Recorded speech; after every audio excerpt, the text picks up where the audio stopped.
नमस्कार दोस्तों, एक बार फिर आपका स्वागत है हमारे YouTube चैनल हमारी क्लास 2.0 में, जिसका उद्देश्य है कुछ सीखा जाए कुछ सिखाया जाए। इससे पहले अगर आपने हमारे YouTube चैनल को सब्सक्राइब नहीं किया तो प्लीज़ इसे सब्सक्राइब कर लें, साथ ही साथ बेल आइकन को दबाना ना भूलें ताकि हमारे आगे आने वाली वीडियोस के नोटिफिकेशन आप तक पहुंच सके।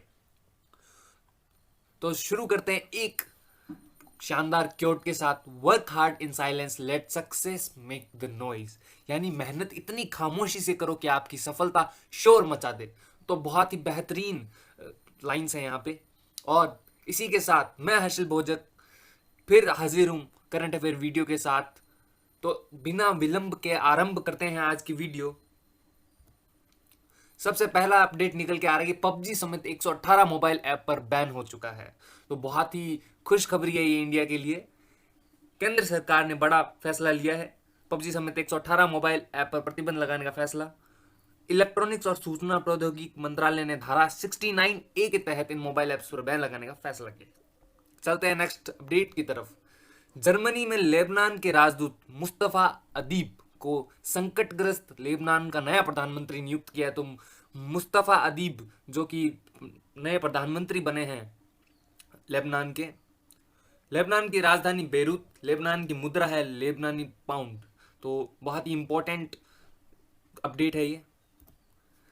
नेक्स्ट अपडेट है कि cycling federation of India CFI 2021 में करेगा पहला साइक्लिंग शिखर सम्मेलन की मेजबानी। तो ये बहुत ही अच्छी पहल की है CFI ने, एक साइकिल को लेकर जागरूकता फैलाई है। तो बहुत बेहतर मुहिम है ये। इसी के साथ हम कुछ की पॉइंट्स पर नजर डालते हैं कि साइक्लिंग फेडरेशन ऑफ इंडिया के अध्यक्ष हैं परमिंदर सिंह ढींडसा।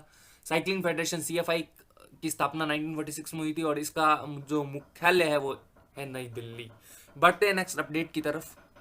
CBDT के अध्यक्ष प्रमोद चंद्र मोदी को मिला 6 महीने का एक्सटेंशन। हाँ, इनका कार्यकाल 6 महीने तक बढ़ चुका है। CBDT की फुल फॉर्म है central board of direct taxes. और CBDT की अध्यक्षता इसके अध्यक्ष द्वारा की जाती है, मतलब इनके द्वारा की गई है। और इसमें इनका कार्य ये होता है कि ये आयकर विभाग के लिए नीति तैयार करते हैं। इसी के साथ हम की पॉइंट्स पर नजर डालते हैं। केंद्रीय प्रत्यक्ष कर बोर्ड की स्थापना 1924 में हुई थी और CBDT का मुख्यालय जो है वो है नई दिल्ली। नेक्स्ट अपडेट की तरफ बढ़ते हुए, रक्षा मंत्रालय ने BEML, TPCL और LT के साथ 2580 करोड़ रुपए के अनुबंध पर किए हैं हस्ताक्षर। हाँ, केंद्रीय रक्षा मंत्री हमारे राजनाथ सिंह हैं, उन्होंने अनुबंध पर हस्ताक्षर किए हैं। तो रक्षा मंत्रालय अधिग्रहण विंग ने भारत अर्थ मूवर्स लिमिटेड BEML और टाटा पावर कंपनी लिमिटेड और लार्सन एंड ट्रूबो के साथ ये अनुबंध साइन किया है। और ये अनुबंध की मतलब विशेषता ये है और इससे हमारे लाभ ये है कि हमें जो भारतीय सेना के आर्टिलरी रेजिमेंट को 6 पिनाका रेजिमेंट की आपूर्ति के लिए ये अनुबंध किए गए हैं और इससे हमें अधिक बल मिलेगा।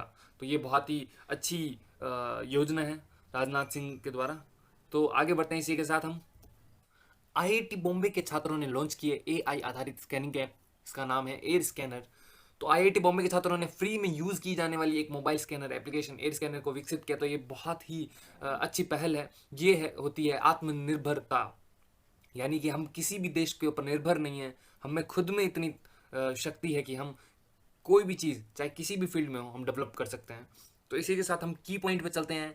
IIT बॉम्बे मुख्यालय है मुंबई महाराष्ट्र में। IIT बॉम्बे के निदेशक हैं सुभाषिश चौधरी। तो अब है क्वेश्चंस। तो हम क्वेश्चंस को डिस्कस करते हैं कि हाल ही में किसने पृथ्वी अवलोकन उपग्रह लॉन्च किया है। तो options are ISRO, option B SpaceX, option C NASA, option D Israel अंतरिक्ष केंद्र। तो इसका आंसर है ऑप्शन बी स्पेस एक्स। बढ़ते हैं नेक्स्ट क्वेश्चन की तरफ। आमा शहर नामक मोबाइल ऐप किसने लॉन्च किया। तो इसके ऑप्शन है महाराष्ट्र, बी कर्नाटक, सी ओडिशा या डी उत्तर प्रदेश। तो चलते हैं आंसर की तरफ और answer is C Odisha. Next question की तरफ। वर्तमान में एस पद्मावती का निधन हो गया, वो कौन थी। ए ऑप्शन गायक, बी कार्डियोलॉजिस्ट, सी पत्रकार या डी लेखक। तो इसका सही उत्तर है बी कार्डियोलॉजिस्ट। ये देश की सबसे पहली कार्डियोलॉजिस्ट थी। तो ये बहुत ही इंपॉर्टेंट क्वेश्चन है। बढ़ते हैं नेक्स्ट क्वेश्चन की तरफ। हाल ही में आई रिपोर्ट के अनुसार 2021 तक सबसे ज्यादा कर्ज किस देश पर होगा। तो ऑप्शंस आपके सामने है और आंसर भी आपकी के सामने है। आंसर है होगा ए भारत। हाँ, तो भारत की जैसे आपने देखा कि भाई GDP बहुत ही नीचे चली गई और अर्थव्यवस्था में बहुत ज़्यादा गिरावट है। तो ये बहुत ही संकटग्रस्त बात है इसी के आगे नेक्स्ट क्वेश्चन पे चलते हैं। किस बैंक ने होम उत्सव स्कीम को शुरू किया? हाँ जी, तो होम उत्सव का मतलब क्या है? मतलब ये एक वर्चुअल एग्जीबिशन होगा जिसके द्वारा मतलब प्रॉपर्टी जो डीलर है, जो बड़े बड़े डीलर हैं, वो अपनी प्रॉपर्टी को वहाँ पे वर्चुअल एग्जीबिशन में शो कर पाएंगे। तो ये बहुत ही अच्छी स्कीम किसके द्वारा शुरू की है ये देखते हैं। ऑप्शन सारे यस बैंक, बी पीएनबी, सी एसबीआई या डी आईसीआईसी बैंक। तो इसका आंसर है ऑप्शन डी आईसीआईसीआई बैंक। अगले चलते हैं क्वेश्चन की तरफ। The Big Thoughts of Little Luv book किसके द्वारा लिखी गई है? Option A Ramit Srivastava, B Som Mandal, C Karan Johar या डी इनमें से कोई नहीं। तो बढ़ते हैं आंसर की तरफ और आंसर है सी करण जौहर। तो चलते हैं आगे की तरफ। वोकेबलरी शुरू करते हैं हम। फर्स्ट है परसेप्शन यानी कि समझना, समझाना या अंतर्दृष्टि। सेकंड नंबर है स्पेक्यूलेशन यानी कि कल्पना, विचार।